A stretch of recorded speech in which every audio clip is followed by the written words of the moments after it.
Have a 20 on target!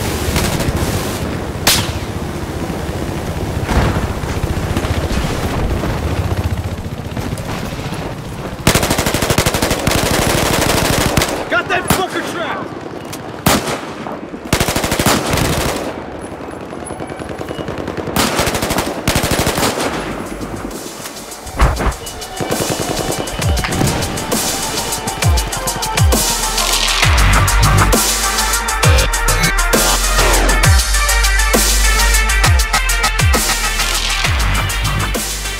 Hey guys, I'm Killer Win, and if you're not aware, the Battlefield Hardline Beta is finally out, and some people have gotten a code. It's a closed beta, so you had to sign up, and Visceral and EA are sending out codes as they see fit. But yeah, a lot of us got in, and today I just wanted to give you my first impressions of the Battlefield Hardline Beta. Now, do please realize that this is just a beta. And at the moment there's only one map and 2 game modes, and I think they're 2-player games only, so we're very limited as far as what we can play.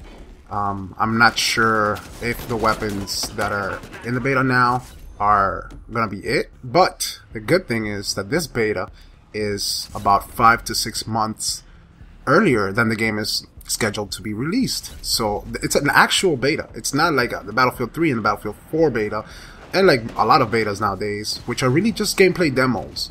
We got a Battlefield 4 beta like a couple of weeks before the game released, which really it defeats the purpose of a beta, because a beta is really supposed to be where the developers take our input and make it work towards the final product. This is actually going to do that. This is a beta that is being done way ahead of time, and the developers are really going to be able to use our input to better it. But moving on, my impressions of the beta are mostly positive. I have to start off with saying that the game does feel very much like Battlefield 4 in the sense that, we get a lot of the same models and animations. The guns feel the same, the gunplay is pretty much the same, except it feels a little tighter. I don't know what Visceral has done, but I don't know. Gunplay just feels a little bit better. But overall, if you come from Battlefield 3 or Battlefield 4, you're going to be familiar with everything that's going on. The HUD, the keys are all bound the same, the defaults. So you're going to feel very much the same. Except now, I think Visceral has worked on the vehicle physics. The vehicles feel really nice, and collisions feel a lot better than Battlefield 3. You don't seem to get stuck on things and stuff like that. I really do like the weapons that they give us. Like I said, I'm pretty sure these are very limited, but the weapons that we get are very nice. A lot of them come from our previous game, and the way we upgrade and unlock different items is a pretty good upgrades. Basically, you have to unlock different items for each weapon, which I like, and you do that by using each weapon and getting kills with them. Once you've upgraded it, once you've unlocked each item, you can upgrade with like money that you earn in the game, and this money is directly tied to your points that you earn throughout each game. So I like that. Same goes for gadgets. All the gadgets are unlocked as of right now, and you can just purchase them as you see fit. So it's not like in the previous Battlefields where you had to like work towards the specific gadget, and in Battlefield 4 a lot of times you don't get the one you want or the one you need. So right now you can just buy the one you want as long as it's unlocked. I really like the game modes. I want to talk about the game modes a little bit. The 2 that we get right now are Blood Money and Heist. Blood Money basically has a pile of cash in the center of the map, and each team has their own vault or truck, basically like an armored truck, away from the center of the map on their side of the map. And the point is to grab cash from the stack in the middle and take it to your truck. But you could also steal the cash from the other team's truck and take it to your truck. And basically the first team that reach 5 million wins, and you can carry up to 500,000 at a time. So that one feels really good. That's currently my favorite. That game mode feels very tight, and there's a lot of action actually in all parts of this map. In the center there's a lot of action, and on each truck there's a lot of action, because the enemy is constantly trying to steal cash from your truck. But I do like it very much, and it's very nice to have such a nice change in game modes. The other game mode, Heist, Reminds me a lot like Rush and Capture the Flag. But, okay, it's basically, you two have 2 spawn points, and you have to make it to the center of the map where there will be 2 trucks on the highway that basically just crashed or where it's blown up or something. And the trucks have cash inside, and the SWAT team or the cops has to stop the robbers or, you know, the thieves from exploding the back of the truck, the truck doors in the back.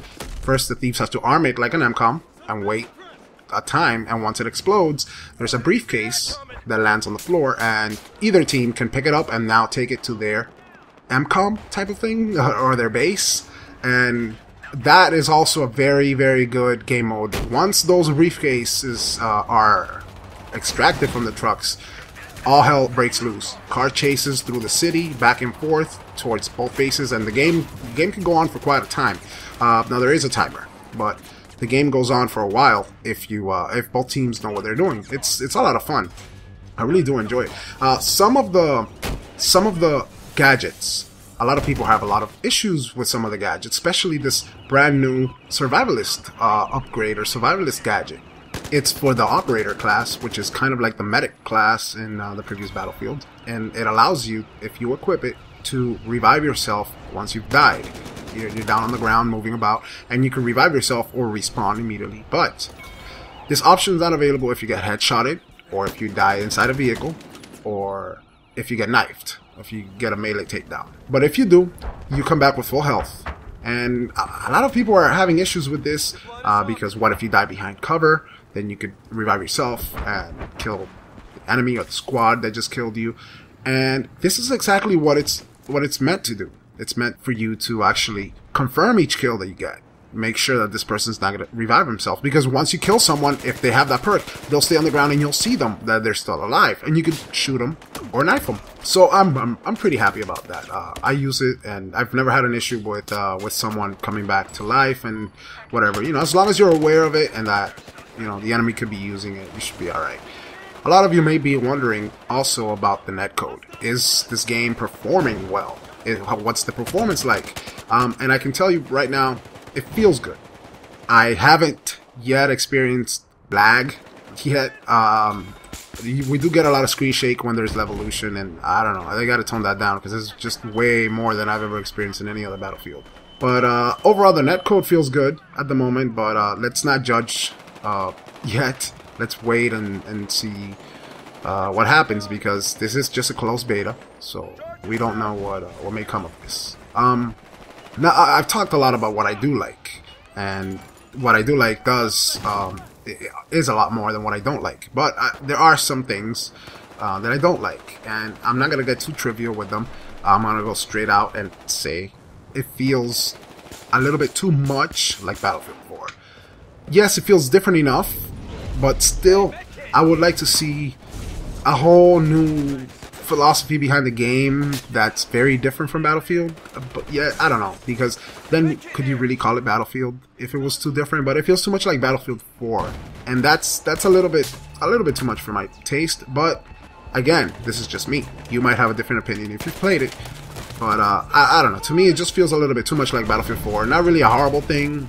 Just I would rather it not feel that much like Battlefield 4. Anyways, I also think the helicopters are way too underpowered versus infantry and vehicles, for sure. The new Little Bird, which is called the attack helicopter now, it's way underpowered versus infantry. It has just a simple machine gun. The rate of fire on it is way too low. It doesn't do any splash damage whatsoever versus infantry, and it cannot damage any armored vehicles. Well, how can an attack helicopter not harm any armored vehicles? I don't know. Transport chopper has too many guns, which do decent damage, but again, versus vehicles that are armored, none whatsoever. You cannot damage them. I mean, also these vehicles that are armored and that have weapons on them do very little, if any, damage to helicopters as well. So I mean, that's kind of balanced, but I would like to see the helicopters a little bit more powerful towards infantry. At least make them a threat, because there are stingers in this game. So I don't know, just I'd rather them see like a little buff in the weapons department. Now, if you are afraid this is too much like Battlefield 4 DLC, as many of you who keep up to date on the interwebs may have read or heard, fear not. This game is not, or is more than enough to be called a standalone game. This game it has enough game modes. It will eventually come out with 4 game modes. It will have about 10 maps, and you know, plenty of new guns. Already in the beta alone, we have I think about 8 or 9 weapons that I've not seen in any of the other Battlefields, at least the recent Battlefields, and a lot of new gadgets. Remember that this is a game also, it's not really made by DICE, it's made by Visceral Games, so it will have a very, very long, very lengthy, and very deep single-player campaign. You, meaning the classic Battlefield players, may not really be into single-player campaigns, but you also have to remember that this game is not made specifically for you. This game is made to sell. It is made to sell to the masses, and the masses, yours truly included in that, like single-player campaigns. And this one seems to be very good. These guys, Visceral, made the Dead Space series, and that was very, very good. So, all in all, this game is definitely not a Battlefield 4 DLC, guys. It's not even in the same league as what a DLC would be. If you were to say this beta, if you take this beta alone and what's included in the beta, yes, this could be a Battlefield 4 DLC, but this is just a beta, and it doesn't have not even a quarter of the amount of content that the full game will have upon release. So remember that. I mean, you guys remember Vietnam DLC for Bad Company 2? I mean, in Vietnam we got 5 maps, 6 vehicles, and 15 weapons, and you know, we got a couple new things like you know, you could listen to those like almost 50 tracks, you know, Vietnam era tracks in vehicles, and you know, you got new character voiceovers and skins, and it was a really good DLC that got like a 9.5 on like all around in all the gaming websites, and the community still plays it. And it's even by today's standards considered a very good DLC, and that's nowhere near what we're getting with Hardline. So just keep that in mind. Try to form your own opinions. Also, you know, if you can't get in the beta, please do not pre-order this game. Let's not fall for it one more time. Just wait for the game to be out and see what your friends have to say about the game. See what other YouTubers have to say about the game.